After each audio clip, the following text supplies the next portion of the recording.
Hai, saya Caca. Kali ini saya akan menjelaskan tentang gradient tool. Nah, gradient tool itu fungsinya untuk membuat gradient alias gradasi. Kalau di tool panel, posisinya itu bareng sama paint bucket tool di sebelah sini. Shortcutnya G. Oh ya, ada 3D material drop tool juga, tapi ini jarang banget dipakai sih. Sama seperti paint bucket tool, gradient tool ini hanya bisa dipakai di layer raster. Karena itulah kita bisa pakai juga buat layer mask. Nanti akan saya contohin. Oh iya, gradient tool ini beda ya dengan gradient fill. Gradient fill itu yang kita bisa temukan di layar panel di sebelah sini. Untuk gradient fill sendiri akan saya jelaskan di video selanjutnya. Untuk membuat gradient itu caranya cukup pilih dulu sebuah layer raster di layar panel, lalu pilih gradient tool. Nah, ketika kita pilih gradient tool, options barnya itu bentuknya seperti ini. Warna gradientnya itu ditentukan dari sini nih. Ini namanya gradient ramp.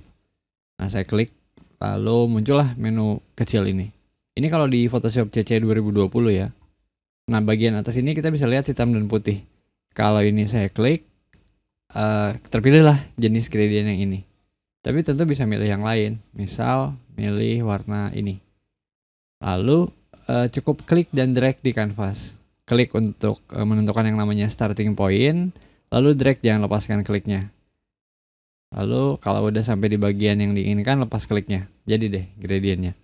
Nah, kalau kita lihat di bagian atas ini ya, di bagian basics itu warnanya hitam dan putih. Ini karena dua warna yang di kiri ini ditentukan oleh warna foreground dan background. Misal saya ganti salah satunya. Contoh saya ganti warna putih ini ya, warna background jadi warna merah. Kita bisa lihat bagian basics ini atasnya berubah jadi hitam ke merah. Terus kalau saya flip foreground dan backgroundnya, bagian sini berubah juga jadi merah ke hitam. Di sebelahnya adalah 5 jenis gradient. Yang paling kiri ini disebutnya linear. Jadi dia cuma lurus aja. Nah, supaya lebih jelas saya ganti warna backgroundnya jadi biru. Linear hasilnya seperti ini, dari hitam ke biru. Lalu yang di sebelahnya ini adalah radial, yaitu lingkaran.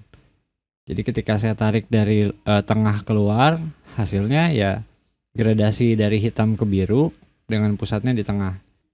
Lalu di sebelahnya ini adalah angled atau bersudut. Nah, ini agak unik. Saya bikin gradasi dari tengah ke kanan atas seperti ini. Hasilnya gradasinya itu dari hitam ke biru sama, cuma dia kayak bersudut gitu, kayak muter. Jadi kalau sekarang saya tarik garisnya dari tengah ke kiri bawah, hasilnya seperti ini. Kita bisa lihat gradasinya itu nggak di bagian sini, tapi di bagian sini nih, jadi muter dari hitam ke biru. Lalu yang keempat ini adalah reflected atau seolah kayak ada pantulan seperti ini. Kayak di mirror gitu ya. Lalu yang paling kanan ini adalah diamond. Mirip sama radial, cuma kalau yang ini sudutnya lebih lancip seperti ini. Nah, yang di sebelah kanan ini kan blending mode ya. Ini sama persis dengan yang ada di layar panel, yang ada di layer gitu. Jadi kita bisa pakai blending mode lain. Contohnya gradasi pertama ini saya bikin dengan blending mode normal. Lalu saya sekarang ganti jadi soft light. Nah, lalu warnanya saya ganti jadi misal kuning dan merah.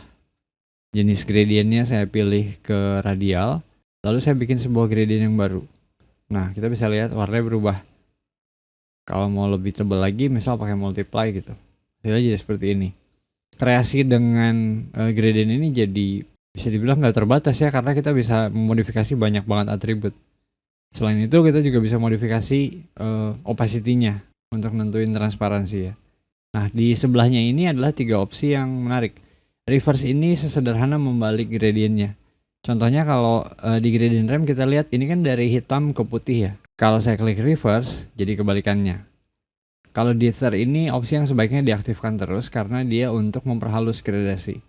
Nah, kalau opsi yang di paling kanan ini untuk mengaktifkan transparansi. Jadi gradientnya itu bisa dari suatu warna ke transparan. Contohnya, misal saya mau nambahin seolah kayak ada matahari dari sebelah kanan ya. Saya pilih dulu warna kuning. Seperti ini misalnya. Lalu saya aktifkan transparansi dan dari gradient ramp-nya saya pilih yang tengah. Kita bisa lihat ini dari warna kuning ke kotak-kotak ini. Artinya ada transparansi yang aktif. Bandingkan dengan sebelahnya ya. Saya pilih ini, lalu saya pilih jenis gradientnya yang radial. Hasilnya seperti ini.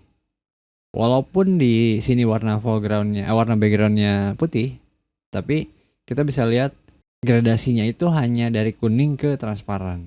Dan kalau udah kayak gini bisa digeser-geser tentunya ya. Tuh kita bisa lihat bagian yang sebelah sini pekat, yang sebelah sini transparan. Oh ya, sebuah tips. Ketika bikin gradient ini kita juga bisa menggunakan tombol shift untuk menjaga arah gradasinya itu tetap di kelipatan 45 derajat. Contohnya gini. Saya pilih yang linear ya. Lalu saya klik dan saya tahan tombol shift di keyboard. Bisa dilihat dia seolah-olah kayak snap gitu ya.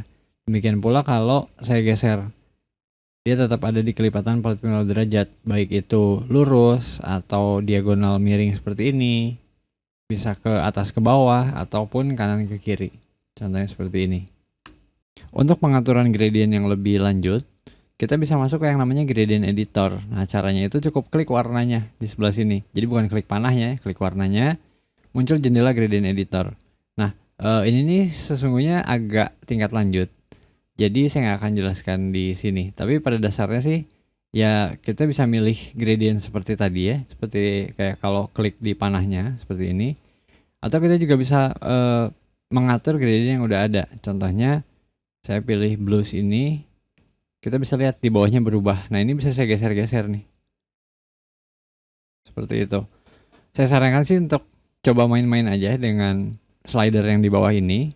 Dan kalau kamu merasa butuh tutorial, silahkan ketikkan aja di kolom komentar. Nanti saya bikinkan khusus tentang gradient editor. Oh ya, ada satu hal lagi yang saya hampir lupa sampaikan. Ketika ada sebuah seleksi aktif, gradientnya itu hanya akan dibuat di dalam area seleksi tersebut. Misal, saya bikin seleksi menggunakan rectangular marquee tool seperti ini. Lalu saya gambar gradient dari kiri bawah sampai ke pojok kanan atas. Kita bisa lihat gradasinya itu hanya ada di dalam area seleksi. Jadi kalau mau bikin gradasi di seluruh area kerja, pastikan nggak ada seleksi aktif. Cukup dengan tekan tombol Ctrl dan D di keyboard. Nah, itulah tentang gradient tool. Nah, sekarang saya mau bahas sedikit tentang ini nih, gradient fill. Bedanya adalah kalau gradient fill ini sama seperti layer adjustment yang lain ya, kita bikin gradientnya di layer terpisah. Jadi ketika saya pilih gradient ini, muncullah sebuah layer gradient baru, dan ada layer masknya, dan muncul jendela gradient fill seperti ini. Isinya kurang lebih sama. Dari sini kita bisa milih gradientnya mau yang kayak gimana. Lalu kalau saya klik gradient ramp-nya, muncul lagi gradient editor kayak yang tadi. Lalu di bawahnya ada pemilihan 5 jenis gradient, angle atau sudut gradasinya. Jadi kalau tadi kan kita nentuin sudutnya itu dengan klik dan drag. Kalau di sini kita pilih dari angle ini nih, seperti itu. Lalu scale itu adalah ukurannya. Ukurannya mau sebesar apa. Ada opsi reverse untuk membalik. Opsi deter juga untuk menghaluskan. Nah, kalau yang paling bawah ini align with layer adalah opsi untuk menempelkan gradientnya ke layer. Seperti yang saya pernah bilang di awal tadi, kita bisa pakai juga gradient untuk mempengaruhi layer mask. Kenapa kayak gitu? Ya karena layer mask kan basicnya layer raster. Jadi misalnya gini, saya pilih foto yang atas, lalu saya klik icon add layer mask. Muncullah warna putih foto yang atas kelihatan, karena prinsip layer mask kan gitu ya, putih kelihatan, hitam nggak kelihatan. Lalu saya pilih gradient tool, warnanya dari hitam ke putih, seperti ini, dan jenisnya linear. Lalu saya pengen ngilangin bagian yang bawah, tapi secara gradasi ke bagian atas, jadi bagian atasnya tetap kelihatan. Berarti saya cukup pilih warna hitam ke putih, supaya bagian ini tetap kelihatan ya, lalu klik dan drag. Seperti ini hasilnya. Dan ini tuh baru satu contoh ya, kita bisa pakai untuk berbagai aplikasi. Contohnya, saya hanya mau gradientnya itu di bagian sini. Berarti saya seleksi dulu, lalu saya gambar lagi gradientnya. Seperti itu. Dan karena ini layer mask, bisa dibalik juga. Jadi seperti ini misalnya ya. Jadi begitulah ya tentang dasar-dasar penggunaan gradient tool di Photoshop. Menurut saya basicnya ini udah sangat-sangat cukup ya untuk mengcover kebutuhan sehari-hari, karena saya pribadi pakainya itu lagi juga fiturnya. Nah, kalau ada pertanyaan boleh langsung ketikkan aja di kolom komentar. Tapi kalau pertanyaannya panjang, boleh kirim email ke caca.photoshop@gmail.com. Terima kasih sudah menonton dan sampai jumpa di video selanjutnya.